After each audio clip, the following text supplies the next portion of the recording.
Welcome to AIL TV and for YouTube live magazine show. Our host, as always, Sonja Kamara. Take it away. Thank you so much, Joseph. Thank you very much for your support as always. Thank you so much for joining us for you2. We are a news mag, but due to COVID-19, we've been innovated and we've moved ourselves to an online TV magazine platform, which is actually quite interesting because we're having more community engagement. We're getting people sharing their news, views and clues through all these various social media platforms. And it's really good for me because unlike young Amir there and young Makanin, I'm sure you're all techies, but it's been, you know, a challenge for me to step up to the game. And young Rudy, please. And what about young Rudy? Well, not so much young you. I mean, Joseph, when Joseph is on your case, you don't have a choice. So it's been a learning for me. And I have to say, it's expanded my mind, but more importantly, it's expanded my understanding how information has been received. So today on the show, I'm so privileged that I've got a fantastic lineup of guests. I've got Caroline Jepson, and Caroline is actually going to be talking with Joan Curtis and Amir Backhurst Marcus because they are all involved with Lordship Recreation Ground at different spheres. It's quite interesting, really. So Caroline is the frame. Right. Yeah. Joan looks after the centre and the hub. And Amir, he's going to be telling us about skate things where you can be roller skating and social distancing and also getting some good exercise in there, like aerobics. So we're going to be talking about that. We've got Rudy Page. Rudy is going to be telling us about Wood Green Futures. It's a project that he started with a group of individuals operating out of the West Indian Cultural Centre, which is a centre that's been there for over 40 years, servicing the West Indian community in Haringey. Now, last year, the programme had a chance to look at the Windrush situation, which we're all familiar with. And we fortunately had a minister there, Caroline Noakes, who's no longer in post, but they were looking at what's happening around Windrush and a youth programme. And then we've got Makanin, have I said it right? McCullen Sankofa. He's not only an author, and he's going to be talking to us about his book, which is The Rise of Rastafari, Resistance, Redemption and Repatriation. But he's going to be talking to us about his book forum. He has a black book forum who authors get a chance to be heard, to be published and to be listened to. And he's thinking about leaving the country to better lands. Now, is this a time with COVID-19 going on? Is it a time to leave? So welcome to the show. Okay, so what I'd like to do, if it's possible, I'd like to start with you, Joan. If you could tell me about the Lordship Reg and about what's this hub huddle? What are we doing hub huddling? Tell us all about what that's going on there. Well, I'm a volunteer who works at the Lordship Hub, and I've been involved in Lordship Rec since 2001 when we started the Friends of Lordship Rec, and at that time the park was really beautiful but wild and neglected and full of lovely plants but not many people. So we took it on and basically spent years and years trying to restore it, and eventually, as you'll know if you've been to Lordship Rec, it's now a really beautiful space, and in the middle of it is Lordship Hub, which is the culmination of everything we'd worked for, a place that can be a base for all the people that want to use it and make the rec the best park in top. So I think we're nearly there with that one.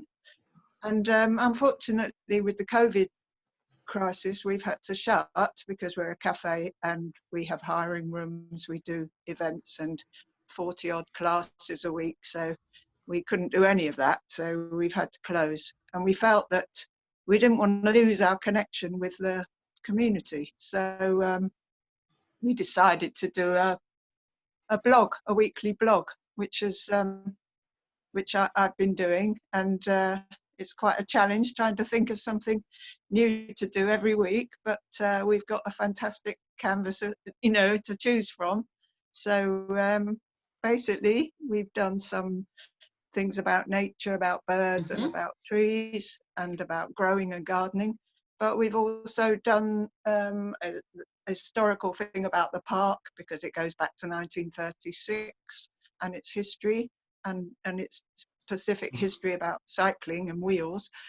And then we did one on Power to the People, which was really about our story and how people had transformed our own area and our own neighbourhood through their own actions. Right. Made something to go from a wilderness to a fantastic place, to a beautiful space that can be used by all. And actually, as you just said that, power to the people, I wanted to ask a mayor now, who's a young person living in Haringey, all about how he uses the park for roller skating. The mayor, talk to us about, because it's really brilliant. Joan's just given us a history, and something she said there, which I'm familiar with, because I actually learned to ride my bicycle, Lordship Recreation Ground, little bike with a little small traffic lights. So that's quite fun for me. But Joan, I have to tell you, a lot of people, like someone like Joseph, and maybe even Rudy, they don't actually know where that park is. Do you know? They're not familiar with the space. Are you, Joseph? Joseph? Well, we're adjacent to Broadwater Farm on one side. And Lordship Lane on the other side. I know, but it's interesting. But I would say Joseph, and I don't know if Rudy, but are you both familiar with the space? Well, I've walked across from the Broadwater Centre over to Lordship Lane. Mm-hmm. But have you been into the hub itself? No, not to the hub itself, but I remember the feet, because I worked in Tottenham 40 years ago, right? So, but I remember when I walked across the park, I felt the environment felt better. But I didn't know why. So it's interesting listening to you, Caroline. That whatever you've done something about the park. Because, like I said, I just use it as a shortcut, because I had to leave Broadwater Farm and go to Wood Green Tube Station. So I just cut through the back there.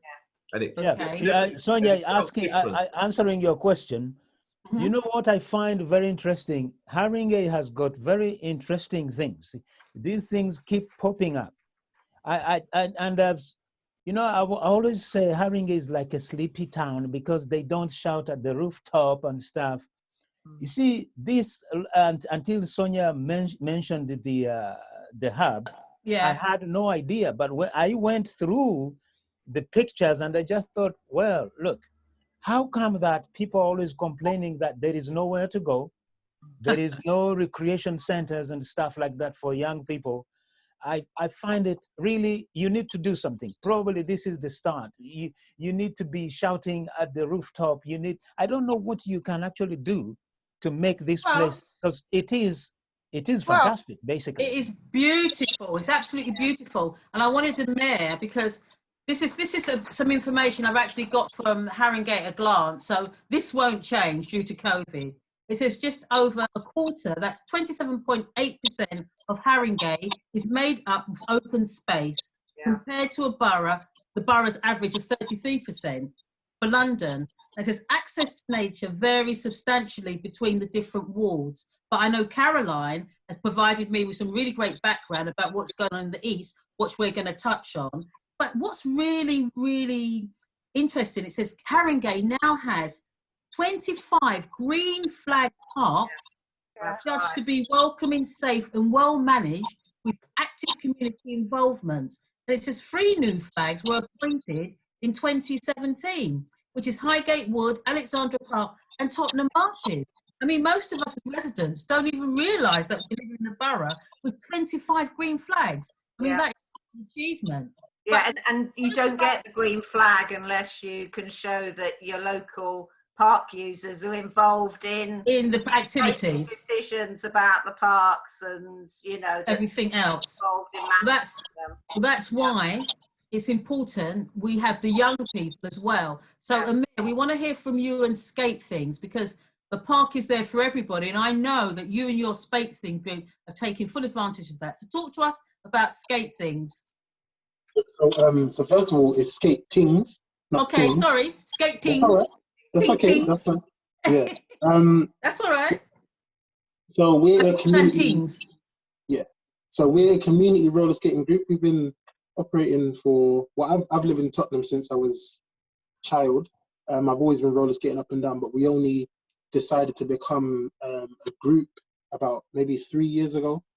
And what we do is we take all the unused spaces like Lordship Rec, like there was a space where the stadium is now, lots of different places that we use in and around Haringey, Finsbury Park, for example.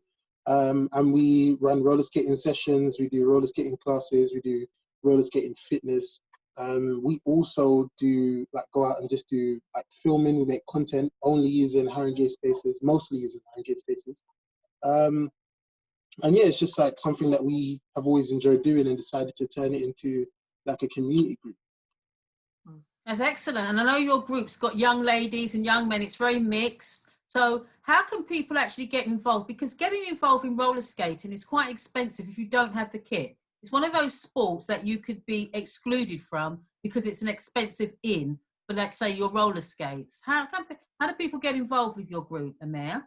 I definitely agree. I think for us, we're very active with our community and the people that we work with and do sessions with and things like that. So we're always available to talk about the cheapest options to get in. I think a very cheap option to get in is £50. I think that's a standard price for people to get in and get involved. But it's one of those things that's kind of like skiing. You have to put the money up first and know that you're gonna. Yeah, you have to put the money up first and know that you're gonna keep going with it. It's not something that you can just do sometime-ish. It's a very interactive sport, and it uses almost every single muscle in your entire body. Wow, it's good for. Yeah, exactly. I've noticed so many more people on roller skates in Lordship Rec since lockdown, actually. Obviously, it's you, Amir, who's been bringing them out and training them up because there's yeah. Wonderful. But I like what you said, Amir. It's like skiing, because when people think of skiing, they think high-end money, to get involved. So something like roller skating, is it something you'd like us to try and promote more involvement in the borough of Meth? Because a lot of our young people, we have to also realise that a lot of our young people are living in abject poverty. They are under-resourced and money is a problem in certain households. So is it something that we might look at how we could get more support to get people involved in it? Because you're getting fresh air, you're making new friends, you're exercising every part of the body, and you're using a space like the Rec, which we know is out there for everybody.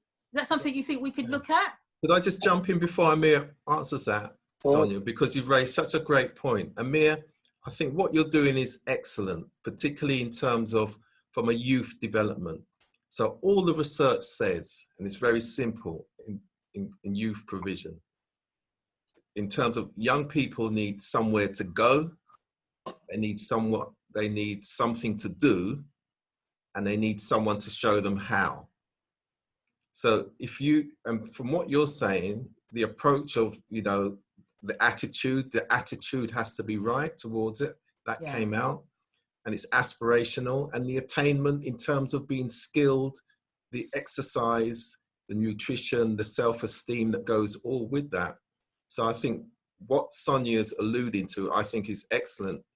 And Sonia, we should really think about how we incorporate that into our future Wood Green Futures program. I definitely would, and would like to talk to you to see what we do over the next couple of years. But I'll talk about it later because we've got the Commonwealth Games coming here in 2022. Yes. So obviously Birmingham is the centre in terms of sports, but there's a huge cultural program that I'm involved in.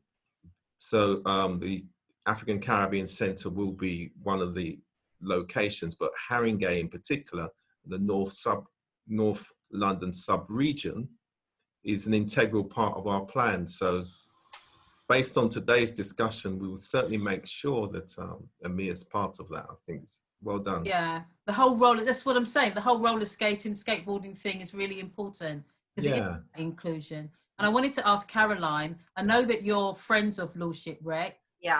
Talk to us about the Friends group, because thank you, Caroline, I must thank you for sending me that in-depth information about Tottenham Marshes. I mean, there was things on my doorstep that I'm not taking advantage of, and they are free. So Yeah. they're all free. I want to emphasize that, because money is an issue. Getting, you know, health, well-being. Exactly. Getting out into the fresh air, into lungs. Yeah, absolutely. Yeah, the fresh air, the lungs. Everybody is in agreement. COVID-19 has had an impact on everybody, or somebody we know's mental health. And post-COVID, I think a lot of us don't actually realise what we're dealing with. Months to come before we realise. What's to come. So Caroline, talk to us about the Friends, because I'm very interested to get people involved in what you're doing. Yeah, I think what, you know, well, you've already touched on the fact we have all these green spaces in Haringey. We're actually blessed with an amazing number of parks and green spaces. And we're also blessed, I think, with most of the green spaces, and Joan will know about this, do have friends groups attached to them. I mean, the Friends of Lordship Rec started almost 20 years ago. It was because of a threat from Haringey wanting to develop one of the parks, actually, because at that time they didn't really realise that people really appreciated the green spaces. They might not have been using them because they felt a bit intimidated and they weren't being maintained, but they really did want to get out there and use the green spaces. So a lot of the parks in Haringey and places like Tottenham Marshes have friends groups, and they're just local people who use the spaces, or who want to improve the spaces or promote the spaces, or get more local people to have their say on how the spaces should be improved, how they should be maintained, and also do practical stuff. I mean, most friends groups do some sort of practical walking. Either doing walking. I mean, I personally have learnt about Tottenham Marshes by just in the last couple of years by actually going on the walks that the Friends of Tottenham. Bicycle, you can cycle. You've got quite a few options. You talked about the paddock, the local nature reserve. Yes, and also this is something I know a lot about. Joe might know a bit more about the paddock, but the paddock is on. It's just on the edge of Tottenham, by where all the new developments are at Tottenham Hale, and it's a local nature reserve.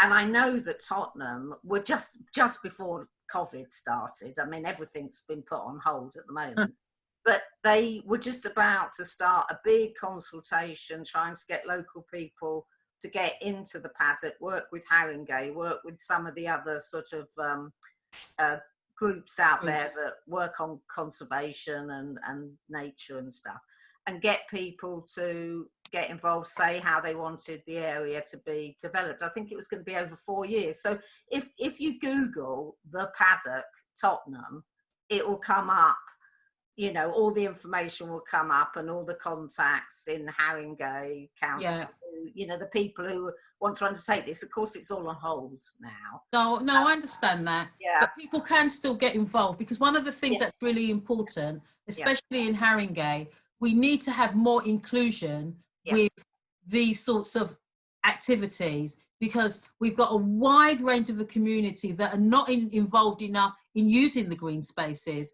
Like the young people from Black and ethnic minority communities, all these people that really are going to benefit from these services, which are there for everyone. Absolutely. Need to get more involved, so we want to be able to support what you're doing. I've known Joan for a very long time, and I know, Joan, you're doing some crowdfunding, so we're going to talk about that as well. But I want to just ask Rudy now a little bit more about Wood Green Futures. And Makanen, I need you as well here, because you're an author talking about Rastafari, which is all about nature and everything, green as such, everything natural, that's what I should say. But Rudy, can you just quickly give us a very quick, I always get told off from Joseph about this, give me a quick background of Wood Green Futures. I mean, what it is, what it does, where it is now, but I want to definitely talk to you about Windrush, because we have a section of the community that's being excluded again at a global level, because it is a global situation, and I want to find out how you're dealing with that. We know your roadshow equally has been postponed, but I'm really keen to know about the Windrush and your youth project. Right. Okay. Thank you very much for that comprehensive introduction. Right. So my background anyway, as a professional management consultant, I specialize in policy implementation, and regeneration. So, so Wood Green Futures then was a program that I developed in order to support the African Caribbean Cultural Centre in Haringey on Clarendon Road, and really to enable it to host a number of community-related activities that provided information, advice, guidance, and support. And we did that through a number of sectors. So we did it through health and well-being, enterprise development, youth involvement, and then the Windrush program itself. And it's part of the overall development of the area, because as the area goes through transformation, my role was to ensure that the centre is there ready for the future. Now, and it's a centre as well. I think you should mention that was opened by the late Bernie Grant. Yes, and I was just going to come to that. It's one of our community spaces And why that centre is really important, because of the role of Bernie Grant, and we recently celebrated the 8th of April, Bernie Grant, his 20th of his passing. Of his passing, and which was great because we were able to connect in some of the other projects that he had been involved in. And because of COVID, we couldn't hold it physically, but we held the event online, which was really important. But going back to the Wood Green Futures, we're celebrating a year this week actually. The importance of that centre, also that in October last year, we held a Wood Green Futures holiday club, and it was free for 30 youngsters a day for 5 days. And we were able to provide breakfast and lunch and positive activities. That was facilitated by Claudine Dewberry, who's quite well known locally for her work. But I was really happy to see that, at least for that week, the mothers who normally wouldn't be able to afford that type of provision for a week could safely leave their children there. I spoke to a number of them, and they were so pleased. So it was heartening to see that. And again, it goes to show that modest intervention, you can make a big difference to people. Joan will tell you all about that. No, what you've just said about modest intervention, Rudy, that's on that note, that's very important, because it's not a lot of money. To tell us about the intervention that I know the centre's been trying to do around Windrush. Now, as we get to Windrush, that's really important because it's so important, but it's not. It doesn't seem to be on the lips of the government, of individuals. But the reality is it doesn't have the political weight in the infrastructure to move something towards really supporting the people in a structured economic way. What there is, though, there's political and media noise around it. So it's a political football. So you'll hear MPs say things, you'll see great articles in the media, and so it's used to beat people, but it doesn't actually translate into how the people who have been most affected, people who spent thousands of pounds and still were not able to get their status. And also there's a confusion as well. In the headline is about the Windrush compensation scheme. Fine, but the reality is status that's important as well, because obviously if you haven't got status, you can't apply for the compensation scheme. So again, there's a lot of media noise around the compensation scheme. So what I decided to do 2 years ago, 2018, when I first heard of the scandal, I used my role, because I do a lot of work across faith communities. So I set up a program that encouraged the Home Office officials to come and speak on a one-to-one confidential basis to people after the church service. And at the time, somebody said, well, we don't come out at the weekends. And I said, well, I think it'd be a good idea if you did, because that's when most people will be in the building, as opposed to on the week when you might want to come out. So they agreed to that. So that program expanded, you know, we've done London, Bristol, around the country. And then we did a similar thing for the cultural centre, because again, I thought as we were doing the Wood Green Futures events, it made sense to put the, what we call the Windrush surgeries free of charge again, 3 hours a day during the season. And then I was asked by the team, the Home Office ministerial team, if we would host a compensation scheme meeting and roadshow. Sorry. And your roadshow, you Yes. were going to do a roadshow, wasn't you, prior COVID? Yeah, I was going to come to that. Oh, Right. sorry, Rudy. Yeah, so we did the surgeries. They asked for the ministerial. Come on, you've got to move quick. We've got Right, to okay, yeah, on roller skates here. Because 2 minutes. Well, I'll get it's not 15 minutes. It's less than that. I'll tell you. Yeah. So anyway, so the minister came. That was good. But what was important about that was that, and it showed the importance of the centre, because after the ministerial presentation, and as you know, when they do these sort of presentations, they're there speaking to people, not necessarily there to listen for long and getting in a long dialogue with people. And so the fact that we had the centre and there was no time limit, we were able to use one of the side rooms. And I have to acknowledge that what the Home Office staff did, senior Home Office staff did, was good, that they actually stayed and engaged and had a big dialogue with a number of people, probably at least 30 or 40 people, right up until about 10:30 in the evening. Because there's a need. Because there's the need. Because of the need. But again, when you think about community assets, because most places, you wouldn't be able to be staying open until 10:30 to meet a community need in that way. And this is the challenges that we have. And even when I put together the Wood Green Futures program, I said, please find those small organizations who are helping the community with, particularly around their well-being, and it's free of charge. They can, you know, and we'll support them, because they, a lot of time with community assets, the rate that small organizations have to pay is, that's what Joan always says. They're not getting revenue from alcohol.